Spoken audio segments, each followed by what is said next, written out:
Assalamualaikum dan selamat sejahtera semua murid-murid, para rakan guru dan juga semua penonton. Hari ini kita nak belajar tentang reka bentuk pembungkusan mata pelajaran RBT tahun 4. Kita akan mempelajari tentang kenali pembungkusan, ciri pembungkusan produk dan juga kepentingan reka bentuk pembungkusan.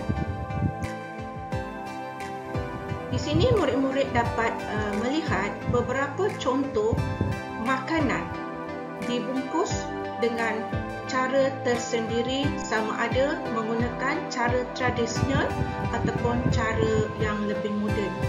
Pembungkusan nasi lemak yang menggunakan daun pisang ini adalah cara pembungkusan tradisional, manakala menggunakan bekas-bekas, sama ada bekas polistiren ataupun kotak-kotak keras yang dibungkus ataupun pembungkusan plastik yang dihias pelbagai adalah pembungkusan yang lebih moden.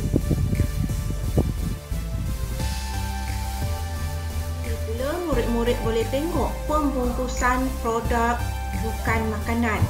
Jadi dalam contoh di sini cikgu berikan beberapa contoh jam tangan, kasut wanita, kasut lelaki dan juga minyak wangi. Jadi kalau kita tengok pembungkusan ini menggunakan warna-warna tertentu dan juga hiasan-hiasan yang boleh menarik minat pelanggan yang ingin membeli produk tertentu.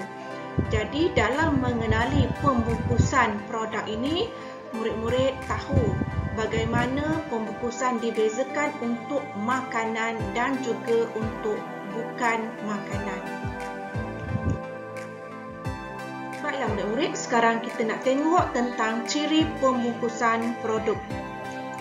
Yang pertama, pembungkusan produk mestilah mesra alam. Yang kedua, mudah disimpan. Yang ketiga, mengandungi maklumat pelabelan. Yang keempat, mesra pengguna. Dan yang kelima, kekal kualiti. Apakah yang dimaksudkan dengan pembungkusan produk mesra alam? Bahan yang digunakan adalah bahan yang mudah dilupuskan. Contohnya menggunakan daun pisang untuk membalut nasi lemak. Untuk membungkus nasi lemak, maka daun pisang ini adalah bahan yang akan lupus apabila kita buang.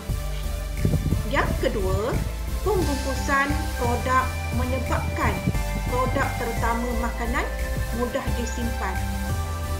Jadi ciri pembungkusan ini menyebabkan makanan mudah diurus, mudah disimpan di mana-mana keperluan, sama ada di dalam rumah ataupun kita membawa makanan itu dalam perjalanan ke satu-satu destinasi. Yang ketiga, pembungkusan produk itu mengandungi maklumat perlabelan. Bermakna apabila pengguna merujuk kepada label yang ada pada bungkusan makanan, banyak maklumat tentang kandungan makanan itu boleh diperolehi. Dan ini membantu para pelanggan untuk memilih jenis-jenis produk makanan yang mereka inginkan. Yang keempat, mesra pengguna. Bahan pembungkusan produk yang mesra pengguna ini dapat membantu pengguna menguruskan makanan yang mereka beli dan ketika mereka menggunakan.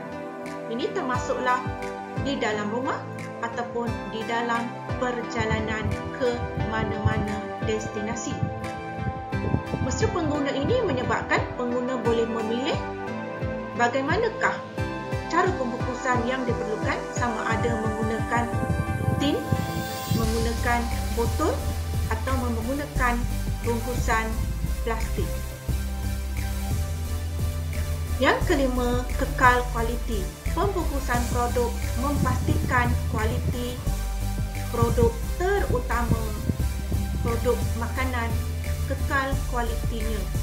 Ini penting supaya makanan yang dibungkus tidak dicemari oleh sebarang mikroorganisma apabila terdedah kepada udara. Sekarang kita tengok kepentingan reka bentuk pembungkusan produk. Yang pertama, pembungkusan dapat mengelakkan produk daripada tercemar dan ini sangat penting terutama pembungkusan produk makanan. Yang kedua, mengawal keselamatan produk. Ini juga sangat penting untuk memastikan produk berada dalam keadaan selamat untuk dimakan. Yang ketiga, melindungi mutu dan fizikal produk. Jadi pembungkusan makanan akan melindungi mutu dan juga keadaan produk yang dibungkus. Ini amat penting kepada pelanggan yang akan memilih, yang ada hak untuk menentukan bagaimanakah produk makanan yang mereka akan utamakan.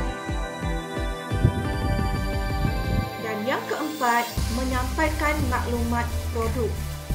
Reka bentuk pembungkusan akan mengandungi banyak maklumat produk terhadap kandungan makanan yang dibungkus. Ini amat penting terutama kepada pelanggan yang mungkin alahan ataupun berada dalam kawalan kesihatan yang menyebabkan maklumat makanan, kandungan makanan pada sesuatu produk sangat penting untuk diketahui, maka maklumat itu perlu ada pada pelabelan pembungkusan makanan. Murid-murid, di sini ada cikgu sertakan beberapa soalan untuk murid-murid jawab. Cikgu harap bolehlah menjawab soalan-soalan yang cikgu berikan supaya kita dapat mengingat fakta yang kita belajar tentang pembungkusan produk.